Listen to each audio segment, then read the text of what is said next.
Hello guys, so narito tayo ngayon sa King Khalid International Airport ay magta-travel tayo papuntang Pilipinas ngayon. So bali, ang airline natin sasakyan is Oman Airways and we have 2 hours layover sa Muscat International Airport. So bali, 2 hours yung biyahe and 2 hours yung layover natin, and then ang next flight natin is 7 AM. So bali guys, ang flight pala natin ngayon is 3:55 AM. So bali dumating kami as early para hindi kami ma-delay, or kung meron man ng aberya ay maayos agad namin. So ito na guys, this is my first time na sasakay tayo sa Oman Airways, and balita ko maganda naman daw dito. So tingnan natin nga gayon. So ayan guys, bali nagpa-wrap na rin kami ng aming mga bagahe dito sa airport. Bali 35 real po yung binayaran namin sa pagpaparap ng isang maleta. So ayan guys, so let's go. So yan, nag-aantay po tayo sa labas. So hindi pa kami pinapapasok kasi masyado pang maaga. So yan po ang pila. So kami nakapag-boarding pass na, nakakuha na kami ng upuan. Ganun pa yun. One eternity later.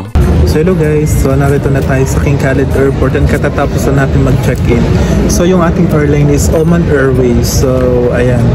So ang mahalaga dito, ang flight namin is 3:55 AM and then nag-start kami ng check-in is 12:30 AM. So medyo matagal yung pinagantay namin kasi napaaga kami ng dating dito, and ayun lang. So kung magta-travel nga tayo, mahalaga na yung ating baggage allowance is tugma doon sa ticket natin. So kung 30 kg lang, in Oman Airways pwede kayo magdala ng 2 luggage, so 15-15, and 1 hand carry na 7 kg. Or pwede na naman kayo magdala ng isang 1 bag, ng isang luggage na worth of 30 kg. So ayun lang guys. So 3:55 AM yung flight namin, and then mag-stop over kami sa Muscat ng 2 hours.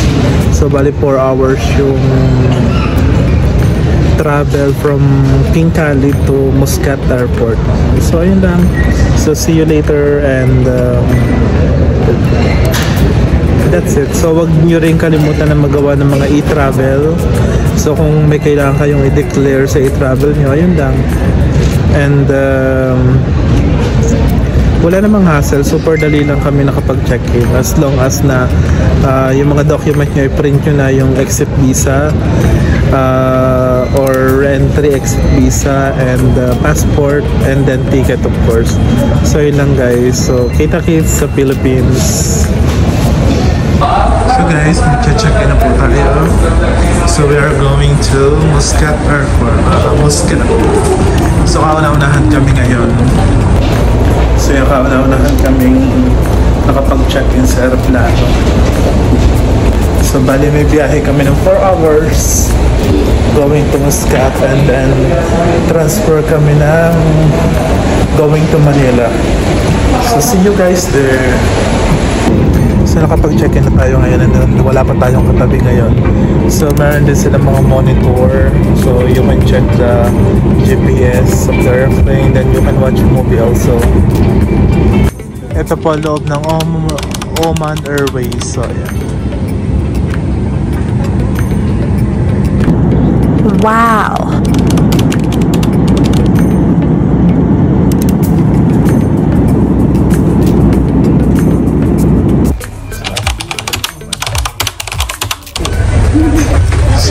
Stop over na kami dito sa Oman.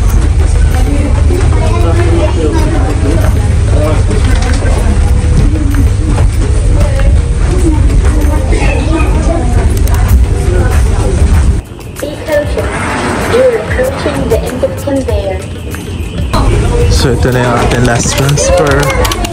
Service na yung bata. So we're going to Manila.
us for choosing Oman Air. Wishing you a pleasant stay here in the Philippines and hope to see you soon.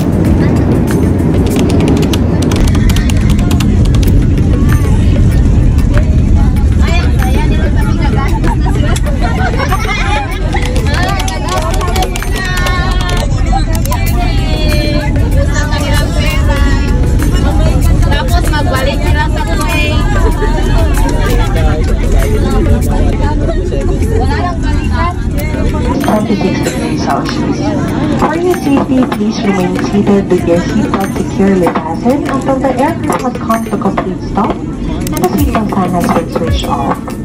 Please take care when opening the overhead storage and ensure you have all your personal belongings as you leave the aircraft. Please refrain from smoking until you are in designated smoking area inside the terminal building. We would like to wish you a pleasant stay here in Manila, and for those with our travel plans, we wish you a pleasant journey. On behalf of Oman Air, it has been our pleasure to be at your service today.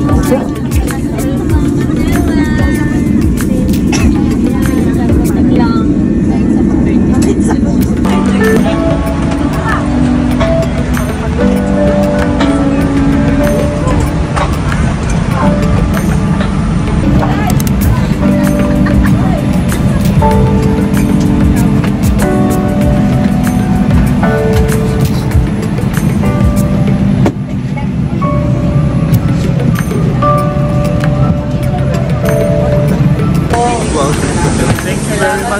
Thank you for the wonderful service.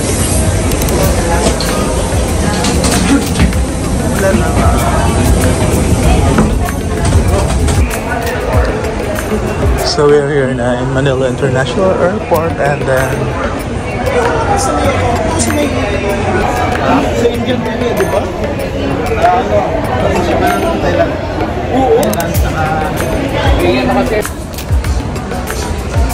so pupunta na kami sa immigration after next baggage.